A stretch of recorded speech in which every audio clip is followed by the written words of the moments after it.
Your Steve Jones Show podcast is loading now. The Steve Jones Show podcast is sponsored by Sunbury Motors, North 4th Street in Sunbury, and Sunbury Motors Kia, routes 11 and 15 in Hummel's Wharf.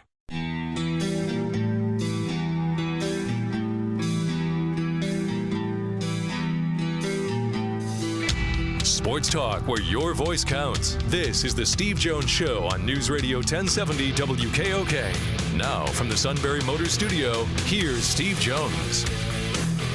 Today's show brought to you by Sunbury Motors. 4th Street in Sunbury, Sunbury Motors Kia, routes 11 and 15, Hummel's Wharf, online, sunburymotors.com. Ford, Kia, Hyundai, best in new inventory. All with great warranties. Fabulous pre-owned inventory with the Sunbury Motors guarantee. And a great service department that backs it all up with fabulous technicians. They really do take away any feeling of anger you might have. Say you work in an environment that just always seems to tick you off. You can go over to Sunbury Motors, buy yourself a new vehicle, feel great about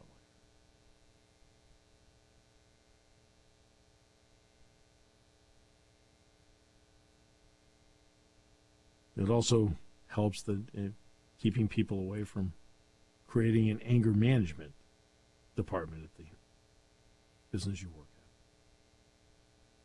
at. No, senor! No, senor! No, senor!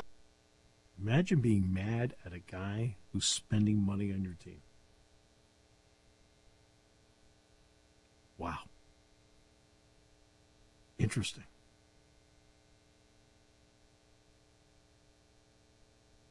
All right. Our play-by-play call today. No Zion, lots of problems. Gilgeous-Alexander drives, gets inside, the floater is gone. Oh, what a shot from Gilgeous-Alexander. And the Thunder back up by one. Timeout, New Orleans. Pelicans out of timeout, down 3, 2.8 left. Plenty of time to get a pass and a shot off. Jones looking, finds McCollum. Oh, and he throws it away. McCollum tried to get a running start, and he throws it away. The great Mike Breen with the call last night. You know why Zion Williamson is back? But he's been officially listed out as a hamstring since January 2nd.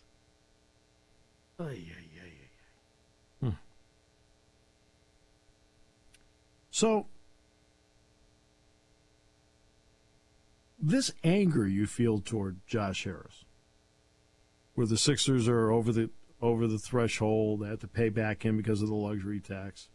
I mean, it sounds to me like he's trying.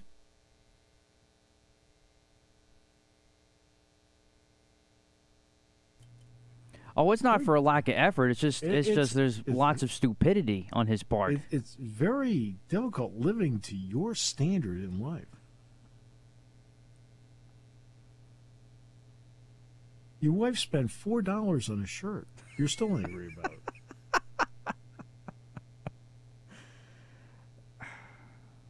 $4.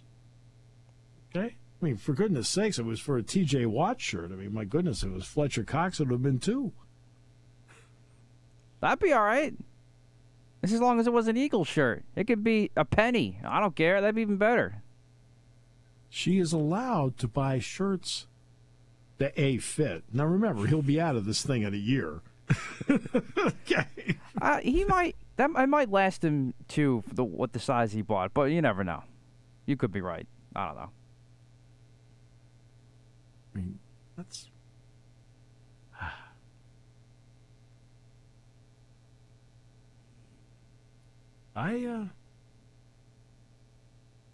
This has not been one of your better weeks. I guess not, no. I mean, let's be honest about it. I mean, I'm trying to figure out which one is worse, but that's got to be the worst one.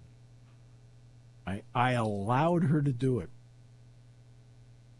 Well, my advice to her would be simple. I wouldn't even ask.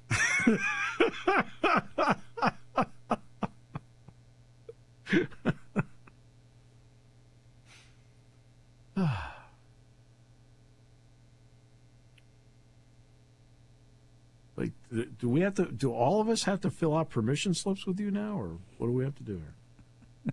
No. I'm just checking. I don't know.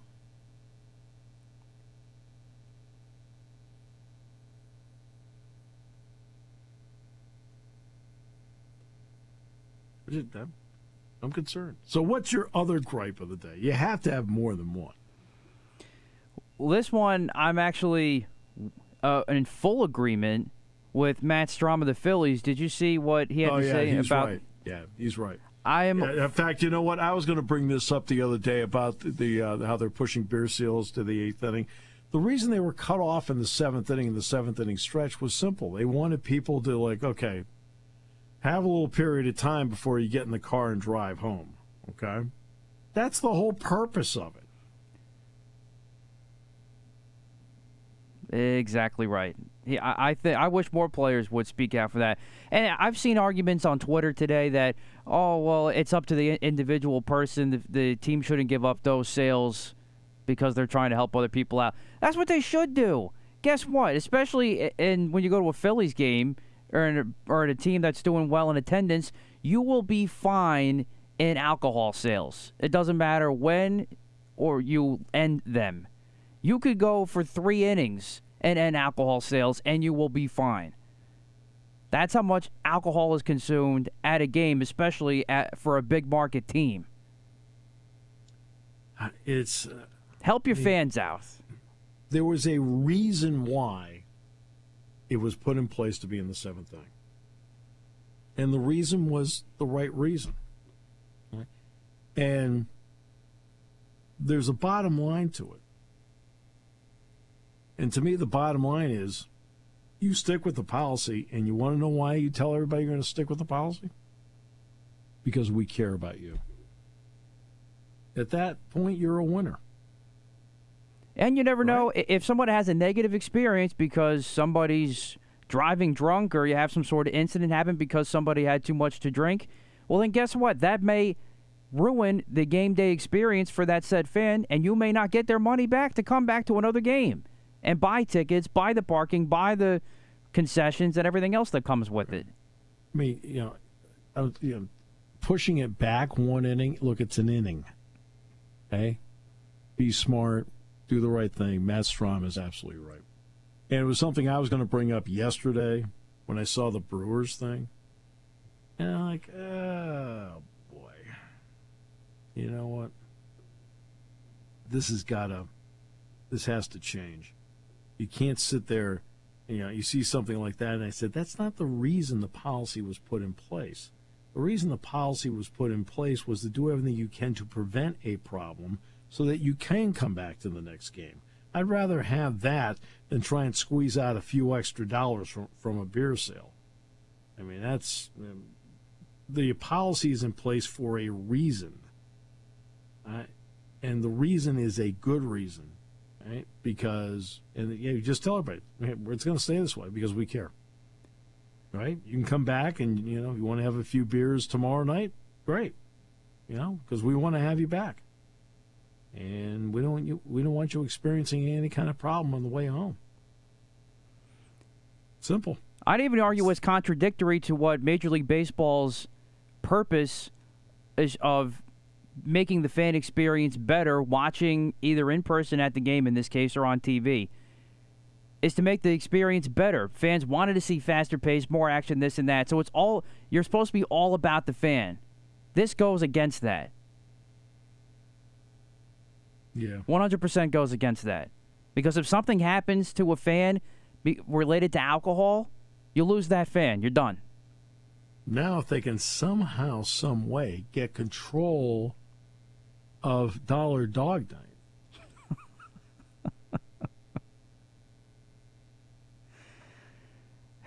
Yeah, as I said before, don't add fuel to the fire, people. That's all you guys do. That's all you guys do. No, I will say this. There are plenty of sports radio hosts in Philadelphia that echo what I just said. When they see things like that happen, they know the narrative's out there. They will plead, don't add fuel to the fire. Don't do it. And in fact, I know a certain sports radio host that would have said fans who did things like that call up and explain why they did it, and then he would try to talk some sense into them. So we do try to clean up our act in Philadelphia. Two of the bigger incidents have happened in this year, this calendar year. Obviously, you need more work, I know. You booed the NFL Man of the Year, right? Who's doing causes that dealt with tragedy in his own family, and you booed him.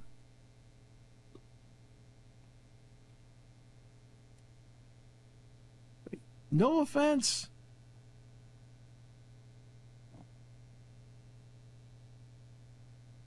It was wrong.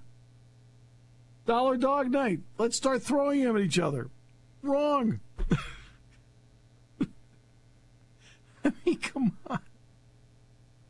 And not to mention, you probably spent, what, $7? Well, it was Dollar Dog Night, so it'd be $1, so I shouldn't say that. But you probably spent other money, good money on concessions. Like, what are you doing? Like the first part of it, when one guy, they had a hot dog eating contest in the section. Right? That's how this started. And okay, I didn't see how it started. Okay. And one of them got up to 13. So they started throwing their hot dogs up to him, and then all of a sudden it morphed into then they're throwing them at each other. Got it.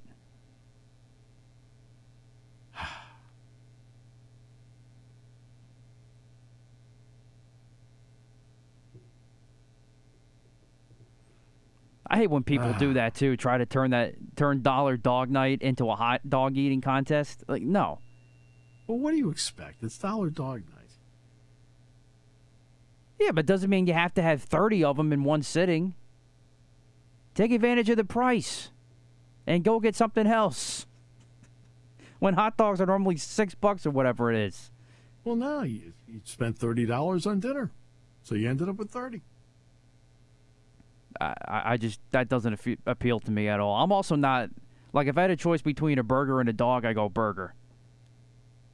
Okay. So maybe I'm just a little biased here. Okay.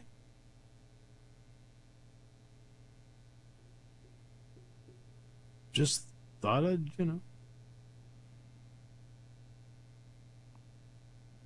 throw it out there, too.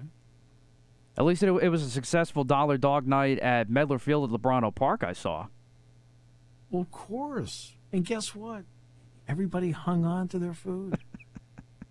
It didn't turn into, quote, a mob scene. Well, that's because there was nothing to purchase to make them do said things. At least I don't think.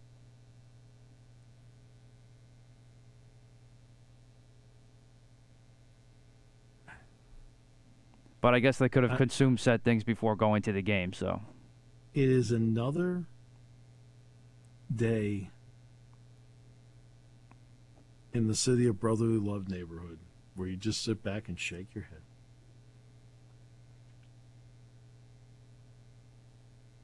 No, senor! No, senor! No, senor!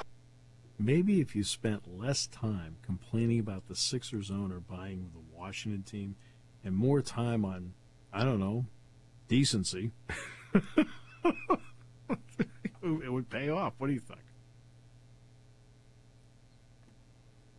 We can do both.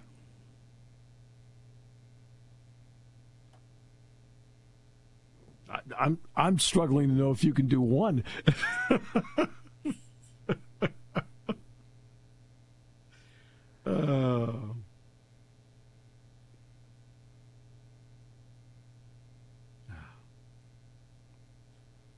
Dollar Dog Night. Gone. What could possibly go wrong? It works everywhere else except for one place. Just a quick show of hands. Which place? Get the lingerie on the deck. Call the janitor. Only you guys can take Dollar Dog Night and turn it into a disaster. Imagine sitting there. You're one of the Phillies owners, and you're like, you got to be kidding me. When we sat there and we came up with Dollar Dog Night like everybody else has, I don't think we envisioned this.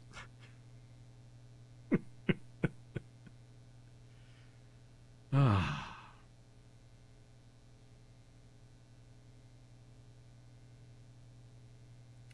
right, we'll take a break. Come back. More Josh Harris complaints. Is it his wealth that bothers you? I can care less about the wealth. Well, you should care about it. That's the money that's used being paid to pay your players.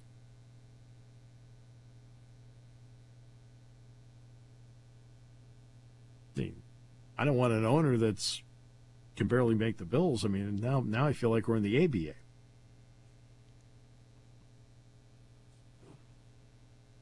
You need to have megabucks. He's got megabucks. I think you resent it. I mean, this is a guy who the other day complained about his wife buying a $4 shirt. Oh, it wasn't the price?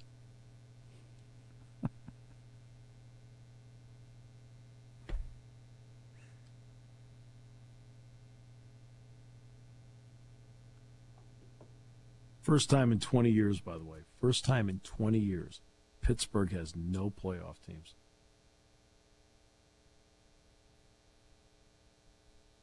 Steelers didn't make it. Penguins didn't make it. I'll get back to you later on the Pirates. We don't even need to mention them. No. Although they are the talk of the town right now, but how long will that last? We'll find out. Weeks young. Here on News Radio 1070 WKOK. There's something to be said about a sale with a handshake, a service technician who really knows what he's doing. They can explain it in English what the problem is.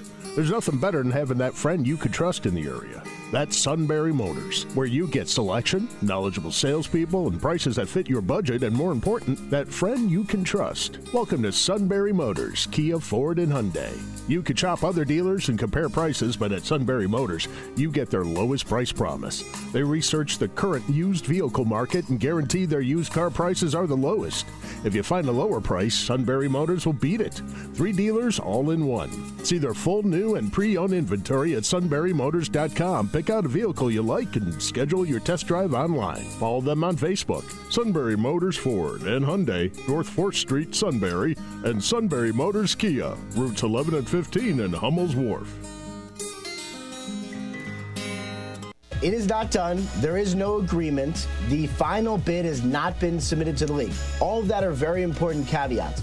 But it does seem that Josh Harris's group, and of course Josh Harris, the owner of the Devils, owner of the Sixers, it does seem like Josh Harris's group is in position to be the next owner of the Washington Commanders. Sources tell me that they are nearing a deal to buy the Commanders from owner Dan Snyder.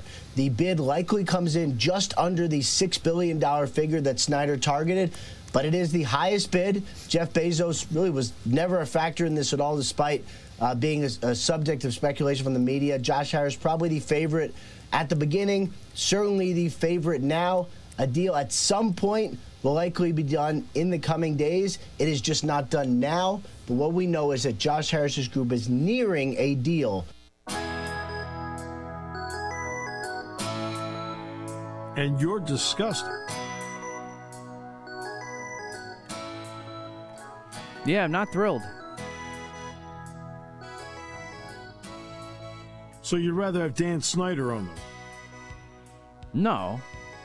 Well, no, wait, hold on a second. Like, here are your choices. Either Dan Snyder owns them or Josh Harris does. I mean, we're talking about Dan Snyder here. I mean, No, I'm just, no. You said no. So you must obviously want Snyder to own them.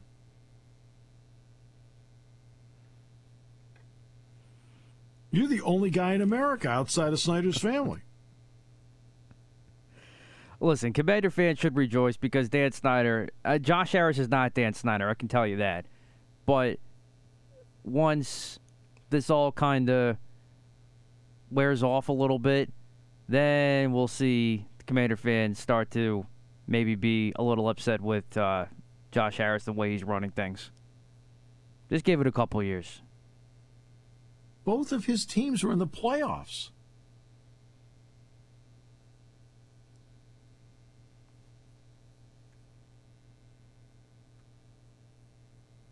You're right. He's a complete disaster.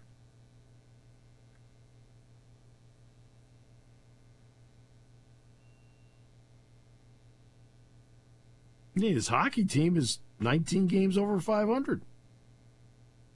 In fact, I apologize. They're 29 games over 500. Cool. We'll see how far they get in the playoffs. They're in. Yeah, but they've been in before after they had a bad downward dip when they were awful for 2 years. Sometimes now they're back to where they were. Sometimes you get old. And when you get old, sometimes you've got to make moves. At least with the Sixers, they stunk right away and have gotten better since. They've made some other terrible moves along the way. But bottom line is both teams are not championship, or haven't won a championship, I should say. One is at least a championship contender. It just needs to get over the hump, which it hasn't been able to do the last couple of years. Other teams are better. Yeah? Bucks are better. Celtics are better. Knicks are getting better. You know, other teams have people too, you know. Well, I get it. I'm not so sure you do. I wouldn't be too thrilled about Magic Johnson either. Magic Johnson is a highly successful businessman.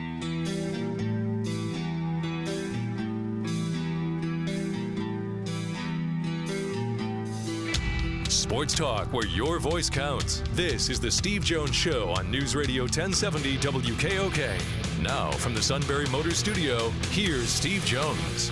Today's show brought to you by Sunbury Motors, 4th Street in Sunbury. Sunbury Motors Kia, routes 11 and 15, Hummels Wharf, online, sunburymotors.com. Ford, Kia, Hyundai, best in new inventory, all with great warranties. So important.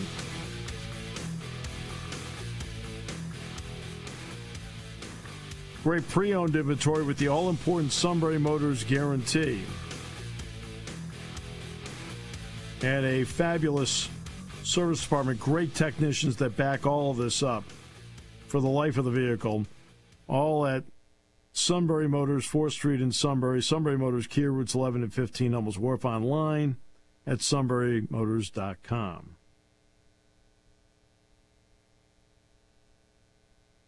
Okay, so let's get to the football basketball part. As we know that Penn State did get a second transfer in from VCU, and again, I can't mention his name, but whatever. The guy's a terrific defender, finisher around the rim, can face up from about 10 to 15 feet. Yeah, can he shoot a three? Yeah, but he's not great at it, but he can. And he will be, this guy will be visiting here this weekend. And there are a couple of other guys visiting this weekend as well that are going to be critical. I did go over to basketball for a while today. And, I mean, everybody's out there working out. So, yes, if you're wondering if Kebajai is working out, yes. But he's very much in the portal, but he's still working out. Evan Mahaffey worked out today. Kanye Clary said he'll be back next year, and he made that. He posted it himself today. Now, that one I can't. He's already on the team, so I don't have to, fool around with that. Jameel Brown practiced today. I talked to him briefly. Talked to Mahaffey and the Kanye and to Kevin, too, as a matter of fact, briefly today. And so they were all out there working out. They go with, Andy Christos and Dan Conlon and Demetrius Lilly. I did not talk to D at all. And I talked to Mike Rhodes for a little bit. And you are going to really, personally, I mean, aside from obviously the basketball part's the part with which he is going to be judged. We understand that. But personality-wise, you're really going to like Mike. You really are. And, yeah, let's see. I talked to Joe Crispin for a little bit, and Joe knows that John was on the show this week.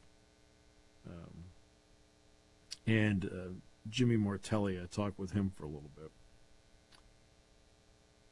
And so those guys, I mean, so if you're wondering about the guys in the portal, are they working out? Yes. They get these 4 1-hour practices a week. I think that's what the pattern is right now. And Mike had them out there, and they were working out today, and that's where I was before the show started today, when Matt was complaining about a billionaire buying a football team.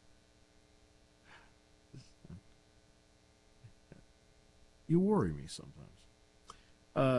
And this will be a big weekend.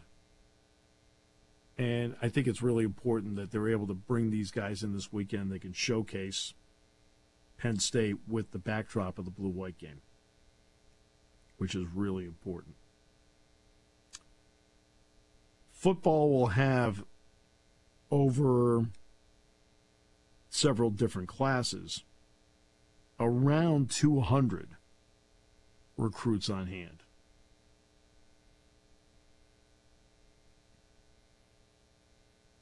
This weekend. And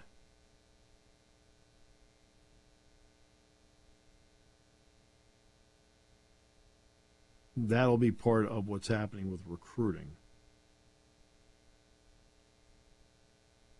On the football side of it, so let's go through this positionally for you. And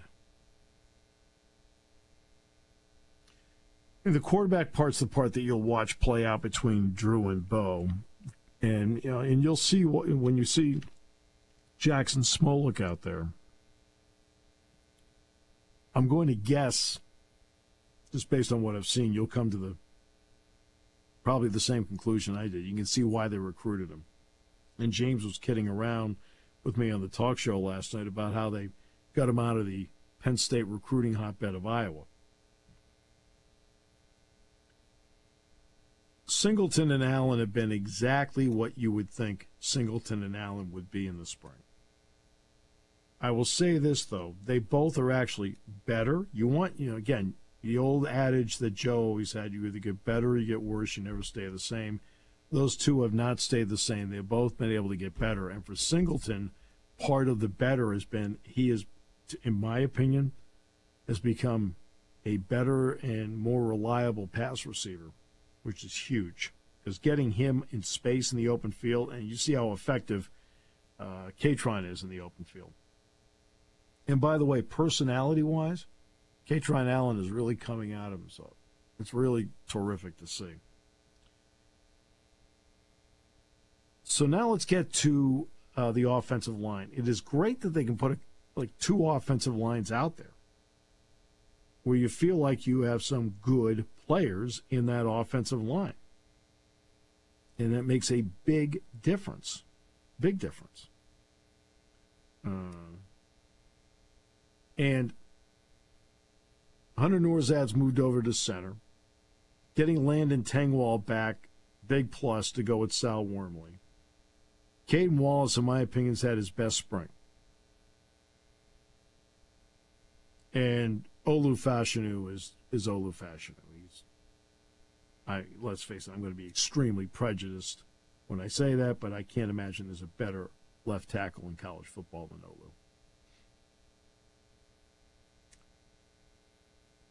But right behind them, this is where you don't walk in and go, oh, boy, they can't get anybody hurt in that group. I mean, you don't want any of them to get hurt in that group for obvious reasons. But you at least have the depth to play with there. Nick Dawkins back at center. He's made some strides there. J.B. Nelson, who played last year, he's a good football player. And the fact that he played some last year really helped. Venga Ioane. I know it looks like it's Vega, but it's Venga Ioane. Is a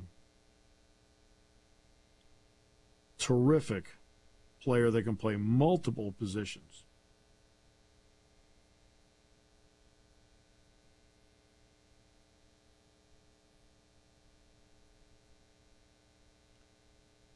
And then Drew Shelton, let's face it, as a freshman last year, he played so well.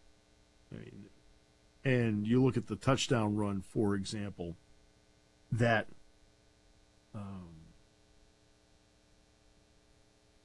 Singleton had in the Rose Bowl. Shelton's the guy that makes the big block on that play. And then the guy that nobody's talked about, where, I always talk about how everybody operates on their own clock, is Jimmy Christ. Jimmy Christ is better balanced and has had a really good spring. Really good spring. And then you look at the two kids, Alex Birchmeyer and Javen Williams. You can see why they were recruited. Are they ready this second to play? No, but you can see why they were recruited. Tight end, Khalil Dinkins. With Brenton Strange gone, you need the third tight end. You got Theo Johnson, you got Tyler Warren. But you need the third guy. Dinkins has been reliable as a receiver, but the area I've been impressed in is Khalil has been physical as a blocker. Because you're part tight end, you're part wing back, you're part fullback, and Khalil has become a really good blocker in this set for Penn State. Big plus. Wide receiver.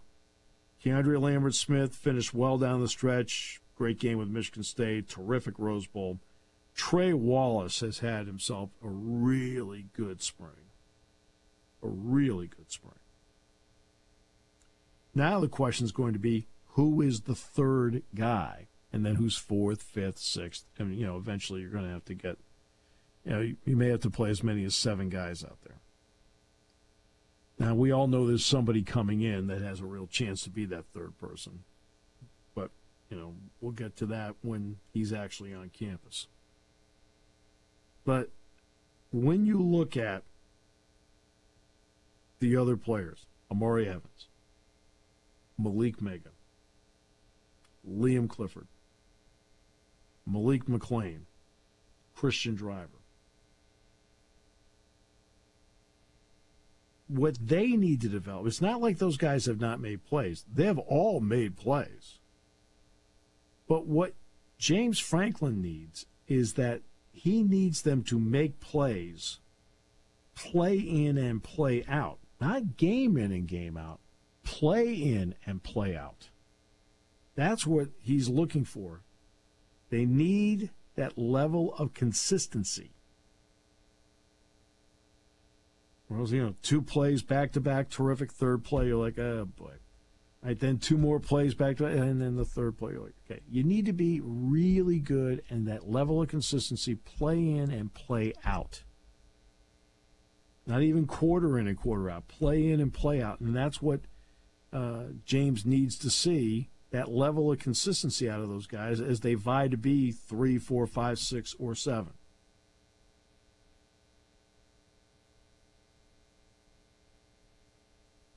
And then you get to the defensive side of the ball. Deni Dennis Sutton has had himself quite a spring. To go with Chop Robinson, who's had quite a spring. To go with Adisa Isaac, who is such a terrific veteran out there. And then a guy nobody ever really talks about. And I'm not saying he's an All-American or anything like, please, no. But somebody that is reliable, good, and guess what? You don't feel like there's a drop-off when he's out there. And that's Amin Vanover. He never gets talked about very often. But Vanover's a good player. Linebackers, Kobe King. I'll tell you where Kobe King's, you talk about looking to see where players improve. Kobe King's become a little bit better in pass coverage, a little bit better in space. Curtis Jacobs, I don't think it's talked about often enough in the Big Ten. And, of course, Abdul Carter is, Abdul Carter. I don't think I have to say much more than that, do I? The 2 kids, Tamir Robinson, who didn't play at all last year, has really come on, and you can see he is a terrific prospect.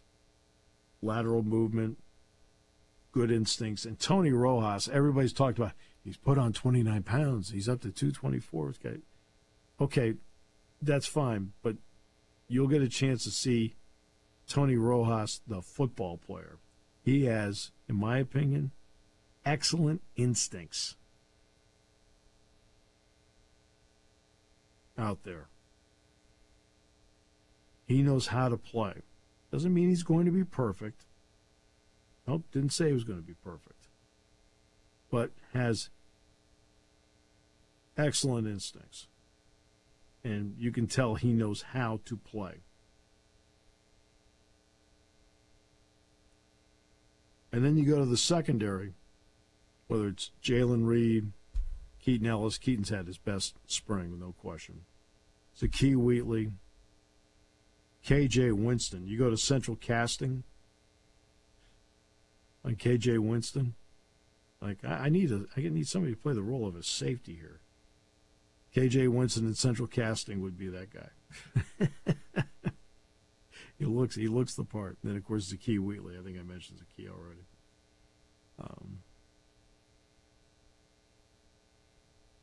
And the corners, Kalen King is one of the best in the country. Johnny Dixon, terrific. I go back to the Rose Bowl, previewing the Rose Bowl. Clark Phillips, Utah, I'm opting for the NFL draft. Joey Porter Jr., I'm opting for the NFL draft. I remember the statement I made in the show was the difference between Penn State and Utah is that Penn State has Johnny Dixon and Utah doesn't. And that holds up here as well. And Storm Duck comes in from North Carolina, veteran, all business. Had 3 picks last year. He's got 5 in his career. Had 3 picks last year. And you can see him. Got some length. He can play.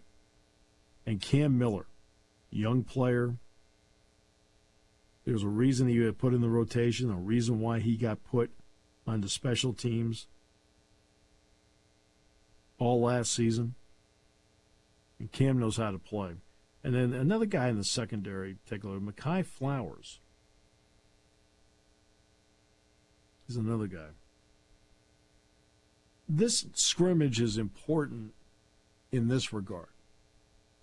You put your players through all sorts of circumstances during the course of practice sessions. And in this case, it's the spring. Some days you're indoors. Some day the weather may not be great. What you deliberately put them outdoors to see how they react. They've been able to get into the stadium, so at least they've been in there and been in the cavernous building. But now you're going to put them into the stadium with a crowd. And you want to see how they react to that. Jobs are not won in the spring, but you want to see how they react with the lights on. And here's a chance to do that on Saturday. And you try to put them in as many situations as possible, and this is another one.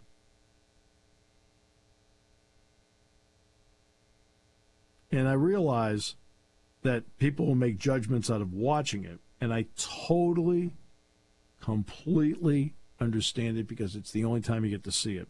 I was on a show in York on Tuesday, and they asked me about, what do I look for in the blue-white game? And I said, well, I'm just looking to see, some of the stuff I've already seen. I said, for a fan, it's their one shot at it. I said, so I understand if they come out and they make a judgment on this, this, and this, because that's the only part they've seen. I said, for me, it's, I saw the other, usually it's the other 14, but in this case, it's going to be the other 12, because I missed the first 3 because I was doing the NCAA tournament. As James was kidding around with me, he said, I never have to share you at this time of the year. I said, yeah. He says, that's really cool. I said, yeah, it was really cool. But that's, so mine will be from, along with Jack, the perspective of what we saw in the other 12 based on what we're seeing now with the crowd there. You okay? So a little football talk there for you. I know, it's like what Matt wants to talk about. It's more interesting. Oh.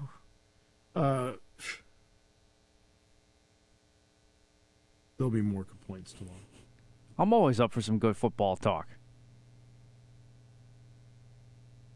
Then why are we talking about the Eagles? Even Penn State football. It was just such an easy joke, everybody. Come on. Back to wrap it up in a moment on News Radio 1070 WKOK. And we'll be on until 4.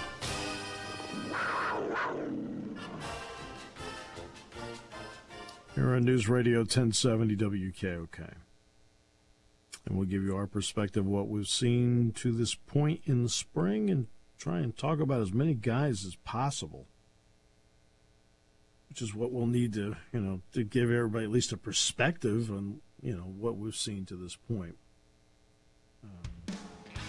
Even though there's been a huge demand that at halftime of every game we take a trip to the Bitterness Cafe, I just can't see it happening.